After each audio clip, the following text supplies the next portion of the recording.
Le guide de l'auto, une présentation des huiles moteurs Total Énergie et par Anti-Rouille Métropolitain, recommandé par CAA Québec. Depuis plusieurs années, c'est Toyota le leader du segment des camionnettes intermédiaires. Puis évidemment, là, pour garder leur position, c'est important qu'ils se renouvellent, surtout que toute la gamme s'est renouvelée dans tous les manufacturiers cette année. Ouais. Et c'est là qu'arrive le Tacoma hybride. Oui, nouvelle motorisation hybride dans un nouveau camion complètement redessiné, ce qui n'était pas arrivé depuis près de 20 ans. Alors, il y a beaucoup de défis pour Toyota. On ne veut pas l'échapper. Et c'est évident que la motorisation hybride qu'on a ici, c'est la carte cachée de Toyota face à la compétition qui n'offre pas d'équivalent mécanique à ce qu'on a ici. Ce n'est pas la version qui va être la plus populaire, le modèle Limited qu'on met à l'essai cette semaine, mais ce qu'on voulait surtout mettre en lumière, c'est justement l'efficacité et les avantages de cette motorisation hybride par rapport au moteur régulier qui est un 4 cylindres et non plus un V6. Le Tacoma, c'est d'abord et avant tout un véhicule de loisir. On s'en sert beaucoup pour remorquer, charger et ainsi de suite. Mais avant de parler de ses capacités, tu nous amènes à Mécaglisse pour un essai routier.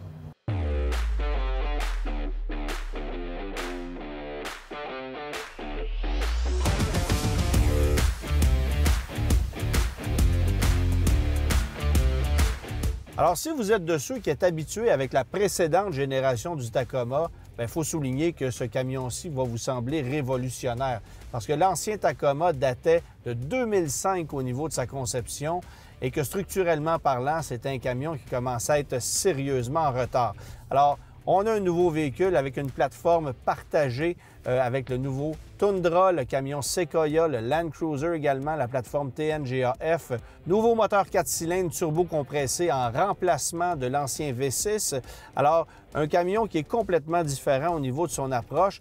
Et évidemment que la grande nouveauté qu'on apporte pour le Tacoma, c'est la motorisation hybride. C'est la carte cachée, l'as dans la manche du Tacoma de nouvelle génération, puisque ça fait de ce camion-ci le plus puissant, le plus fort en couple, le plus frugal de tous les camions intermédiaires qu'on puisse se procurer sur le marché. 326 chevaux, 465 livres-pieds de couple pour une moyenne de consommation combinée annoncée à 10 litres au 100 tout juste.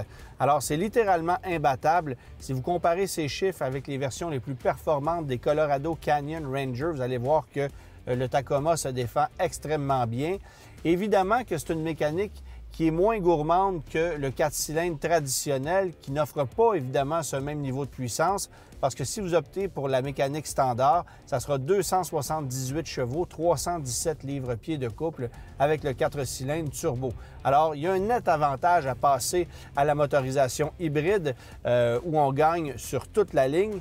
Mais évidemment, ça a un prix et on ne peut malheureusement pas obtenir la motorisation hybride dans les modèles d'entrée de gamme. D'ailleurs, cette version Limited que je conduis présentement est la porte d'entrée pour la motorisation hybride à plus de 60 000 $. Alors bien sûr que le comportement du nouveau Tacoma est nettement plus convaincant que par le passé. J'aime beaucoup la position de conduite. C'est un camion qu'on sent plus solide, plus léger, plus stable également sur la route que l'ancien modèle, mais qui n'est pas révolutionnaire non plus au chapitre du comportement routier. Et à ce chapitre, je vous invite à consulter le match comparatif qu'on a réalisé dans le Guide de l'Auto 2025, où on compare les 5 camionnettes les plus populaires du marché, incluant la nouvelle génération du Toyota Tacoma.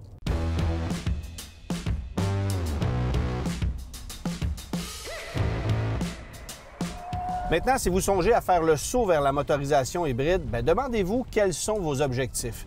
Parce que si vous souhaitez obtenir d'abord et avant tout une mécanique réellement plus frugale, vous risquez de rester sur votre appétit. Je m'explique en mentionnant que le Tacoma régulier avec le moteur 2,4 litres turbo, ça va consommer 11,5 litres au 100 en moyenne combinée, en faisant attention bien sûr, là, je ne parle pas de situation de remorquage, de charge ou de conduite extrême. Mais si vous faites le même exercice avec un hybride, vous êtes à 10 litres au 100. Donc, c'est une amélioration de 10 à 15 % grosso modo par rapport à la motorisation régulière, ce qui va vous coûter très cher pour passer à la motorisation hybride. Alors, dans le seul optique d'une économie de carburant, ça ne vaut pas nécessairement la peine. Par contre, si vous souhaitez obtenir davantage de puissance, de capacité, de couple, alors là, ça fait toute la différence. Je le rappelle, 465 livres-pieds de couple livré quasi instantanément versus 317 avec le 4 cylindres régulier. Vous allez avoir plus de facilité en conduite hors route parce qu'on a un couple initial plus intéressant, plus de capacité en remorquage, même si sur papier, la différence n'est pas si drastique. Alors, ça fait toute la différence et vous allez avoir essentiellement la motorisation la plus impressionnante de tout ce qui est offert chez les camions intermédiaires actuellement sur le marché nord-américain. C'est là que l'hybride devient intéressant et c'est pour ça qu'il faut le choisir.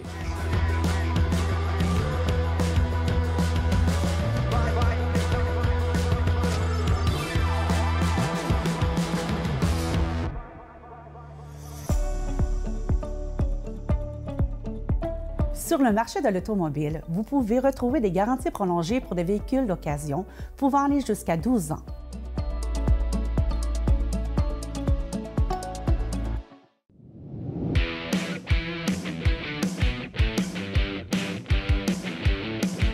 On oublie souvent de changer l'huile à transmission.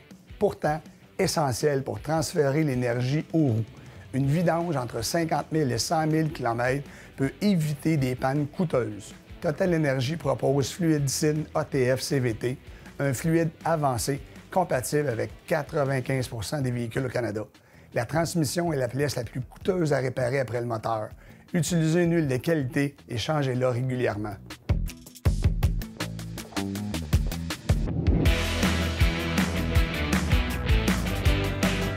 On sent tout de suite que le Tacoma de nouvelle génération a beaucoup plus d'aisance en remorquage que le modèle qu'on vient remplacer. Bon, évidemment, j'ai le moteur hybride, le couple initial est vraiment impressionnant, ça contribue à faciliter le remorquage.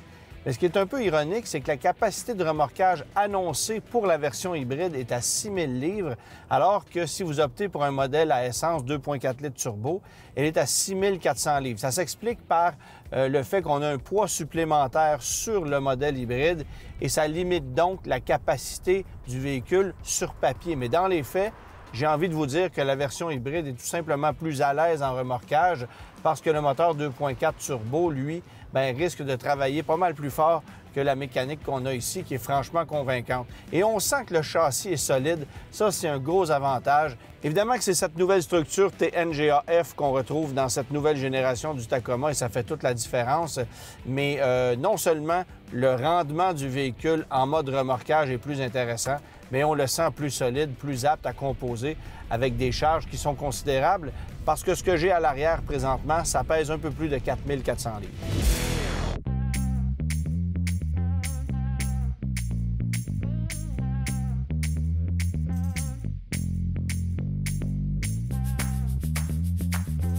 Avant qu'on s'attarde à tes observations, Mathieu, il faut quand même souligner que le Tacoma se renouvelle pour une première fois en pratiquement 20 ans. C'est beaucoup plus moderne, c'est au goût du jour. En même temps, je suis un peu déçu de la qualité de finition. Ouais.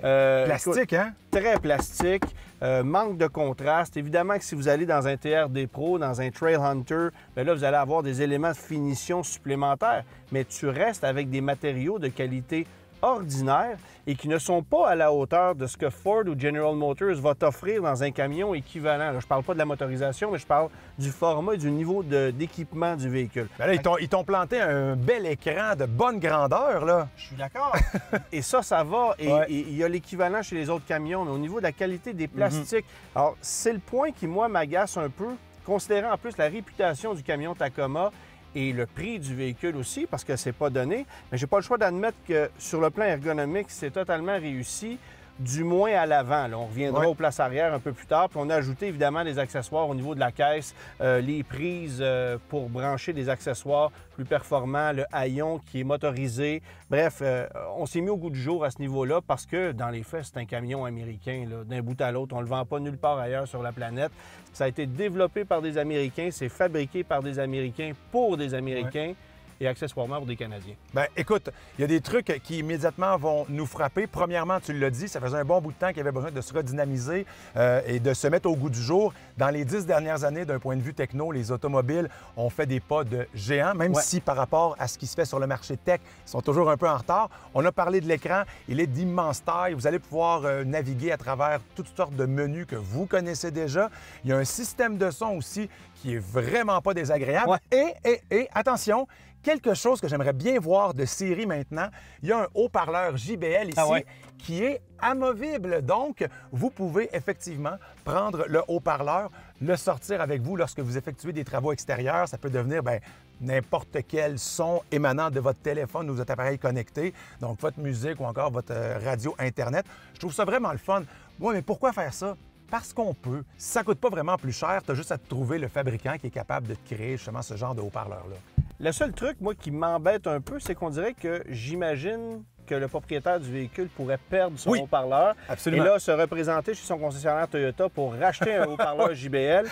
Ça risque d'arriver souvent. Ou je l'ai échappé dans l'eau, ou bon, peu importe ce qui est arrivé. Ce qui n'arrivera pas avec un système audio fixe dans ton véhicule. C'est le fun à sortir. Ça peut être agréable en camping. D'ailleurs, parlant de camping ou de fun à sortir, vos outils de performance, vous pouvez les brancher à l'arrière. Dans les modèles hybrides du Tacoma, vous avez un ondulateur de 2400 watts, ce qu'on ne retrouve pas nécessairement dans tous les véhicules. Non. La plupart des camionnettes dans ce genre-là vont avoir des prises à l'arrière.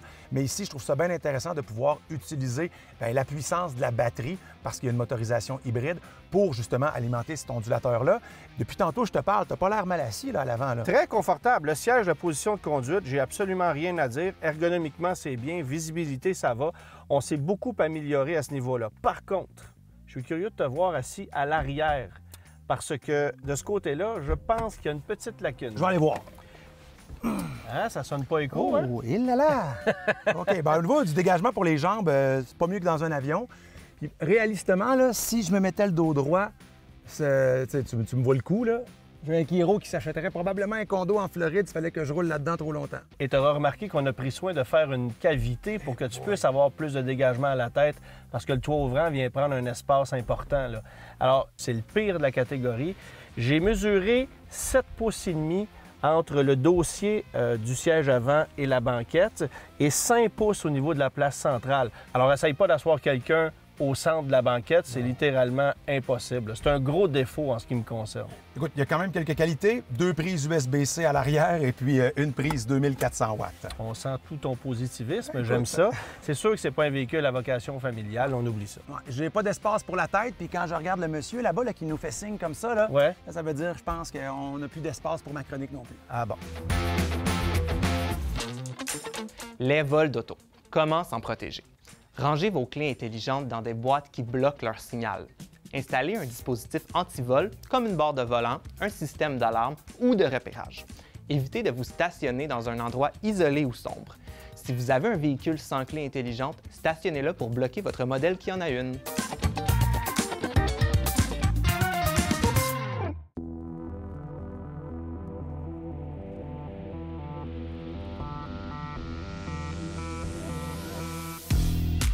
Avec le Tacoma, Toyota s'est imposé comme un leader dans ce créneau de la camionnette de taille intermédiaire. Pour 2025, on a droit à un nouveau modèle. Certains vont dire qu'il était temps. Et donc, avec ce nouveau modèle, on se retrouve avec un châssis qui est plus rigide parce qu'il est maintenant caissonné. Et surtout, Toyota ajoute la motorisation hybride au Tacoma. Donc, encore une fois, la motorisation hybride, c'est ce que Toyota réussit le mieux. Et de l'associer à un véhicule comme le Tacoma, qui est un leader dans son segment, c'est définitivement une bonne chose. Pour ce qui est de la consommation, j'ai obtenu une moyenne de 10,2 litres au 100, ce qui est très semblable à celle des autres versions du Tacoma qui ne sont pas hybrides. Ça s'explique par le fait que ce modèle-là est plus lourd et aussi il y a un peu moins de capacité de remorquage. On perd un peu d'espace de chargement sous la banquette à l'arrière parce que c'est là qu'on loge le pack de batterie. Mais toujours est-il que c'est un véhicule qui fait preuve d'un assez bon degré de raffinement aussi. Des suspensions qui sont fermes mais sans être désagréables. Donc l'ajout de cette motorisation hybride pour le Toyota Tacoma, c'est un gros plus pour ce modèle-là.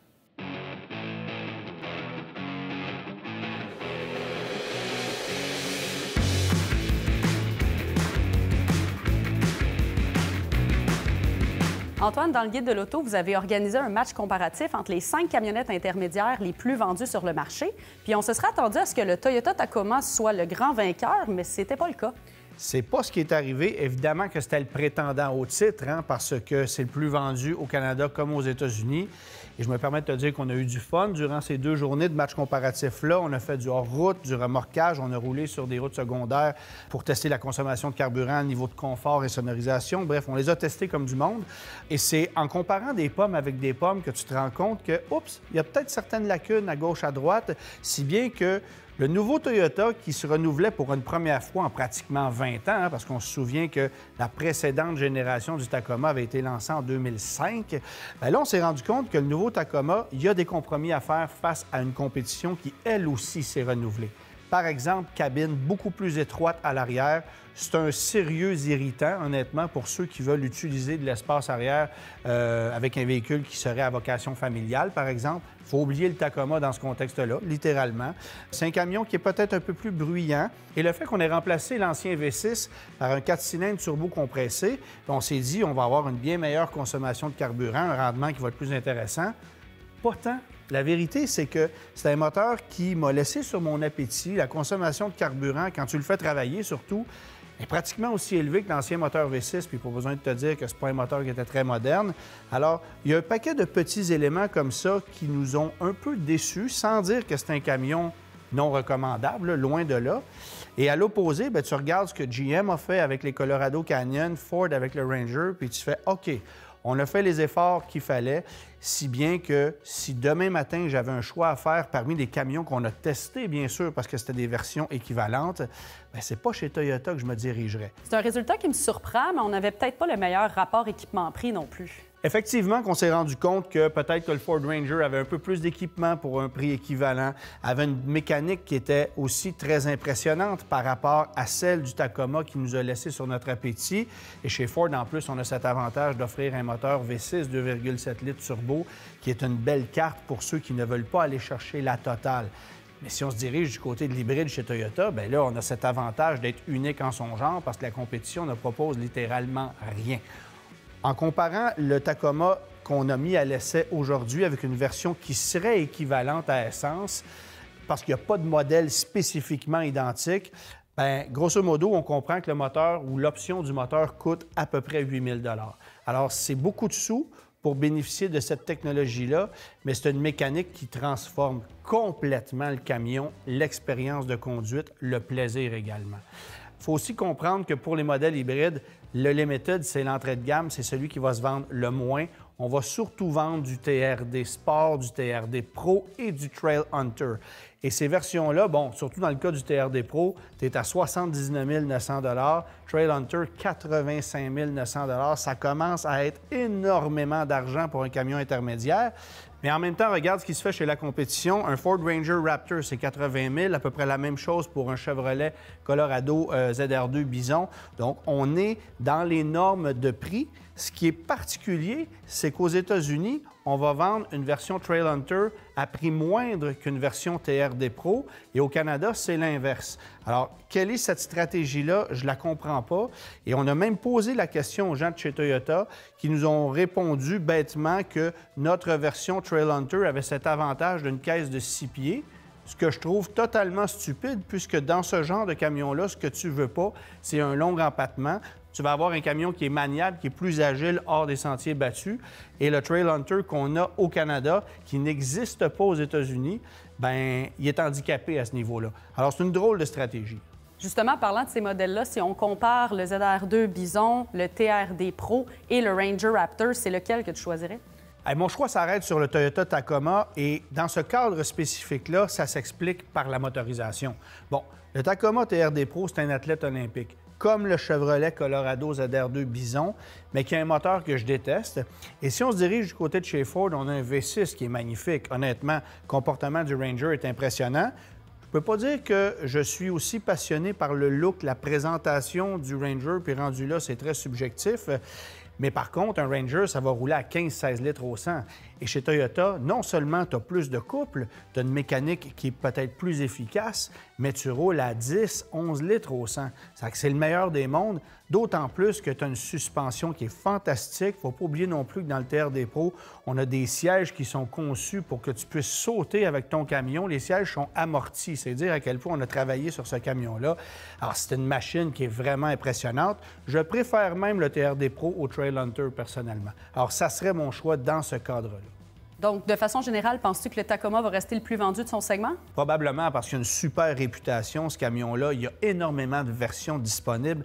Par contre, j'invite les gens à comparer les versions parce que c'est plus un choix unanime en ce qui me concerne. Il faut vraiment analyser le modèle, les besoins qu'on a et comparer avec la compétition. Des fois, on va peut-être se rendre compte que Chevrolet et Ford ont de beaux avantages aussi. Et la meilleure nouvelle dans tout ça, c'est que tu te l'es pas fait voler. Ouais, ça, c'est une bonne nouvelle aussi. La semaine prochaine, on va parler d'un véhicule électrique. Électrique, mais pas nécessairement pragmatique. C'est plutôt flamboyant.